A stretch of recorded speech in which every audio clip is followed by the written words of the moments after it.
अब हम डिस्कस करेंगे resistance in series and parallel combination.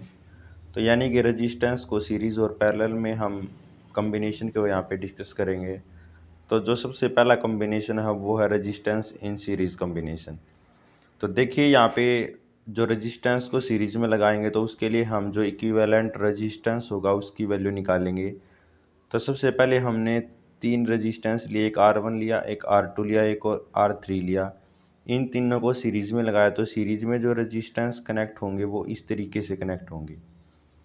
तो यहाँ पर देखिए सीरीज़ में जब कभी भी हम रेजिस्टेंस को लगाएंगे तो हमें एक चीज़ का हम ध्यान रखेंगे कि सीरीज़ में करंट सेम रहेगा और वोल्टेज डिवाइड हो जाएगी।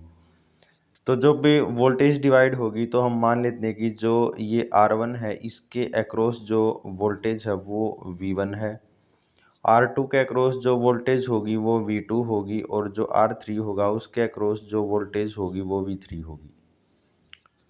तो जो सीरीज में वोल्टेज डिवाइड होगी और करंट सेम रहेगा तो वोल्टेज डिवाइड हुई है तो अगर हम ये टोटल वोल्टेज यहाँ से V अप्लाई कर रहे हैं तो जो टोटल वोल्टेज होगी वो किसके इक्वल होगी, V1 plus V2 plus V3। तो ये जो वोल्टेज होगी वो होगी V is equal to V1 plus V2 plus V3। अब हमने ये कहा है कि जो सीरीज है सीरीज में करंट सेम रहता है तो इसका मतलब भी जो R1 के अक्रॉस वोल्टेज होगी अगर उसको ओम्स लॉ से लिखें तो वो होगी V1 is equal to R1 के अंदर कितना करंट फ्लो हो रहा है यहाँ से I, तो I करंट हो गया और रेजिस्टेंस होता मल्टीप्लाई में तो जो रेजिस्टेंस है वो R1। तो इस तरीके से हमने V1 is equal to I into R1 लिखा। ऐसे ही जो दूसरा रेजिस्टेंस है उसके अक्रॉस जो वोल्टेज होगी वो होगी V2 is equal to I, current same रहेगा और वो जो रेजिस्टेंस होगा वो। ऐसे ही जो R3 के अक्रॉस वोल्टेज है वो V3 है, वो होगी I इंटू R3। तो इस तरीके से हमने V1, V2, V3 की वैल्यू लिखी। यहाँ पे हमने तीनों में I को सेम रखा है क्योंकि सीरीज में करंट सेम रहता है। उसके बाद हमने मान लिया कि जो इक्विवेलेंट रेजिस्टेंस होगा वो R होगा, इस कॉम्बिनेशन का जो इक्विवेलेंट रेजिस्टेंस होगा वो R होगा, तो उसको हमने लिखा R से। तो अब देखिए जो इक्विवेलेंट रेजिस्टेंस होगा उसके लिए एक वोल्टेज लिखी जाएगी, वो किसके इक्वल होगी, V is equal to I into R। तो यहाँ पर ये जो R है ये इक्विवेलेंट रेजिस्टेंस है तो ये V की वैल्यू लिखी जाएगी। अब ये V की वैल्यू को हम यहाँ पे पुट करेंगे और जो ये हमने V1, V2, V3 की वैल्यू लिखी है उसको हम यहाँ पे पुट करेंगे। तो जो हमारे पास आएगा वो आएगा V is equal to IR1 plus IR2 plus IR3। इस तरीके से ये कॉम्बिनेशन आएगा। तो यहाँ पे फिर से V की ये जो वैल्यू है ये यहाँ पे पुट करें तो V is equal to IR होगा, IR इज इक्वल टू, अब यहाँ से तीनों टर्म में यहाँ पर B, यहाँ पर B और यहाँ पर भी I कॉमन है तो हम I को बाहर कॉमन ले लेते हैं तो ये अंदर बचेगा R1 plus R2 plus R3। तो दोनों तरफ से फिर I से I यहाँ पर ये कैंसिल हो रहा है, इस तरीके से ये I कैंसिल हो गया। तो जो हमारे पास R की वैल्यू बची वो ही R is equal to R1 plus R2 plus R3। यानी कि अगर हम 3 रेजिस्टेंस ले रहे हो और उनको सीरीज़ में कंबाइन कर रहे हैं तो जो उनका इक्विवेलेंट रेजिस्टेंस होगा वो उनके सम के इक्वल होगा। तो रेजिस्टेंस में हमें अगर हम रेजिस्टेंस को सीरीज़ में लगा रहे तो हमें उनको ऐड करना होता है। तो एक एग्ज़ाम्पल देखें तो अगर इसका हम एक एग्ज़ाम्पल देखें तो हमारे पास एक एग्ज़ाम्पल लेते हैं। अगर R1 की वैल्यू हमारे पास 5 ओम है और R2 की वैल्यू अगर लें तो वो मान लेते हैं 2 ओम है, तो अगर रेजिस्टेंस को सीरीज़ में लगाएं तो जो सीरीज़ का रेजिस्टेंस होगा वो 7 ओम होगा। तो ये जो कॉम्बिनेशन है ये हमारे पास सीरीज़ के लिए कॉम्बिनेशन है।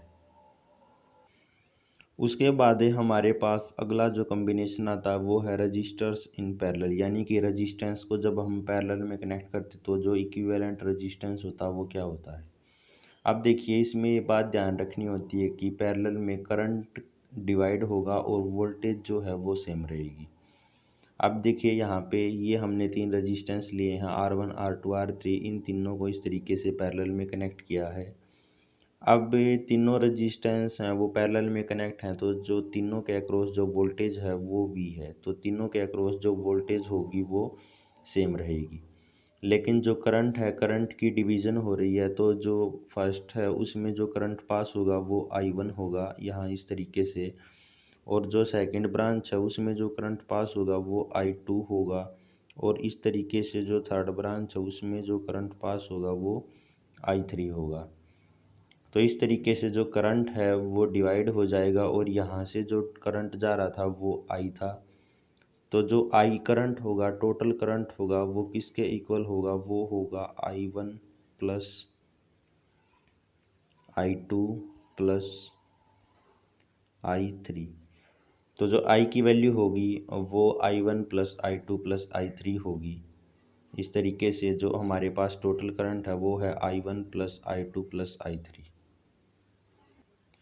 अब देखिए यहाँ पे अगर हम R1 के अक्रॉस वोल्टेज लिखें, यानी वोल्टेज तो सब के अक्रॉस सेम है, तो R1 के अक्रॉस जो वोल्टेज होगी वो लिखी जाएगी V is equal to R1 के अंदर कितना करंट फ्लो हो रहा है, I1 करंट फ्लो हो रहा है, और उसका जो रजिस्टेंस है वो R1 है। तो यहाँ से हम I1 की वैल्यू को निकाल लेते हैं। I1 की जो वैल्यू होगी वो होगी V बाई R1। ऐसे ही जो I2 की वैल्यू होगी वो होगी V बाई R2, और ऐसे ही I3 की जो वैल्यू होगी वो होगी V बाई R3। तो हमारे पास ये I1 और I2 I3 की वैल्यू आ जाती हैं। तो अगर हम एक इन तीनों ये जो हमारे पास रजिस्टेंस है, अगर हम एक इनका इक्विवेलेंट रजिस्टेंस माने कि RP है, तो जो वोल्टेज होगी वो किसके इक्वल होगी, वो होगी हमारे पास I इंटू RP। तो यहाँ से भी अगर हम I की वैल्यू निकाल लें तो वो आएगी I is equal to V by RP। तो ये जो वैल्यू हैं इन सभी वैल्यू को हम equation I is equal to I1 plus I2 plus I3 में पुट करते हैं। अब हम इन सारी ये जो वैल्यू हैं उसको इस इक्वेशन में पुट करते हैं, यहाँ पर इन वैल्यूज़ को भी इस इक्वेशन में पुट करेंगे यहाँ पर। तो जो हमारे पास आएगा वो आएगा V by R is equal to V by R1 plus V by R2 plus V by R3। अब इसमें देखिए लेफ्ट हैंड साइड में भी V है, और एक V को अगर हम राइट हैंड साइड से कॉमन ले तो जो ये V है वो कैंसिल हो जाएगा इस तरीके से। तो जो हमारे पास बचेगा वो बचेगा 1/RP is equal to 1/R1 plus 1/R2 plus 1/R3। तो ये जो हैं ये हमारे पास बचेंगे। तो जो पैरेलल में कम्बिनेशन होगा रजिस्टेंस का वो इस तरीके से होगा 1/RP is equal to 1/R1 plus 1/R2 plus 1/R3।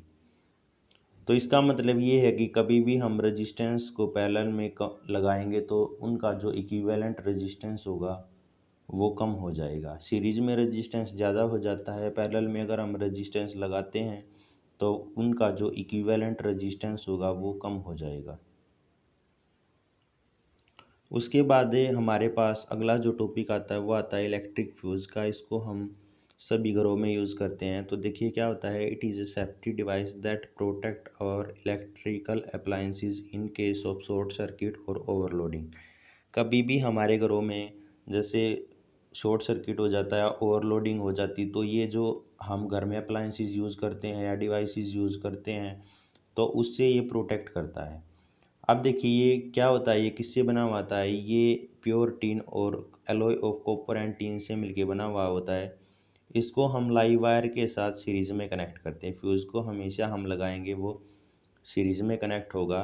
Fuse का जो है वो लो मेल्टिंग पॉइंट होता है ताकि वहाँ पर ओवरलोडिंग हो तो वो जल्दी से हीट होकर मेल्ट हो जाए। अब इसकी जो करंट कैपेसिटी है फ्यूज़ की वो थोड़ी सी अप्लायंसेस से ज़्यादा होती है ताकि जो करंट है वो इसके अंदर थोड़ा सा ज़्यादा फ्लो हो सके। तो फ्यूज़ को सब ने अपने घरों में देखा हुआ कि ये एक वायर होता है। तो जो वायर होता है उसको हम ऐसे जो पॉजिटिव वायर होता है उसके साथ हम उसको सीरीज़ में कनेक्ट कर देते हैं। इस यानी कि जैसे दो वायर चलते हैं, एक पॉजिटिव होता है एक न्यूट्रल चलता है N। तो जो भी फ्यूज वायर होगा उसको हम पॉजिटिव वायर के साथ सीरीज में लगाएंगे, तो कभी भी ओवरलोडिंग होगा तो ये यहाँ से मेल्ट हो जाएगा, तो इससे जो सर्किट होगा वो ब्रेक हो जाएगा और जो हम अप्लायंसेस यूज़ कर रहे हैं वो ख़राब होने से बच जाएंगी। उसके बाद अगला जो टॉपिक है वो है इलेक्ट्रिक पावर। तो पावर क्या होती है, देखिए, the rate at which electric energy is consume और dissipated in an electric circuit, यानी कि इलेक्ट्रिक एनर्जी जिस रेट पे कंज्यूम होती है सर्किट में उसको हम पावर बोलते हैं। अब जो पावर का फॉर्मूला होता है वो होता है वोल्टेज इंटू करंट, तो P is equal to v into I. अब जो V होता है वो होता है V is equal to I R, और अगर हम इसको यहाँ पर पुट करें तो V की जगह पुट करें तो ये आएगा हमारे पास P is equal to I square R. अब अगर यहाँ से हम I की वैल्यू को निकाल के पुट करते हैं तो वो आता है हमारे पास V स्क्र बाई आर। तो ये हमारे पास तीन फॉर्मूले होते हैं पावर के। अब जो पावर की यूनिट होती है वो SI यूनिट होती है पावर की वाट। तो कभी भी हम घर पे जो भी अप्लायंसेस यूज़ करते हैं उसमें उसकी हर एक डिवाइस की पावर रेटिंग होती है। जैसे हम बल्ब लेते तो उसकी जो पावर रेटिंग होगी वो 60 वोट भी हो सकती है, 100 वोट भी हो सकती है, इस तरीके से।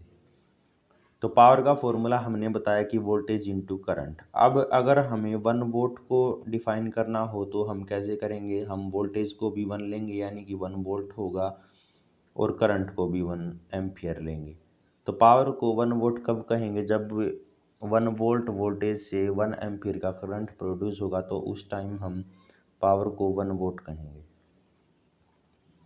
उसके बाद हमारे पास कमर्शियल यूनिट होती है इलेक्ट्रिक एनर्जी की, जैसे किलोवाट आवर होती है। वो इस 1 किलोवाट आवर इसके इक्वल होता है 3.6 इंटू 10⁻⁶ जूल के इक्वल होता है। और जो ये 1 किलोवाट आवर है इसको हम 1 यूनिट ऑफ इलेक्ट्रिक एनर्जी भी बोलते हैं। तो ये जो कमर्शियल यूनिट है ये इंडस्ट्री वगैरह में यूज़ की जाती है।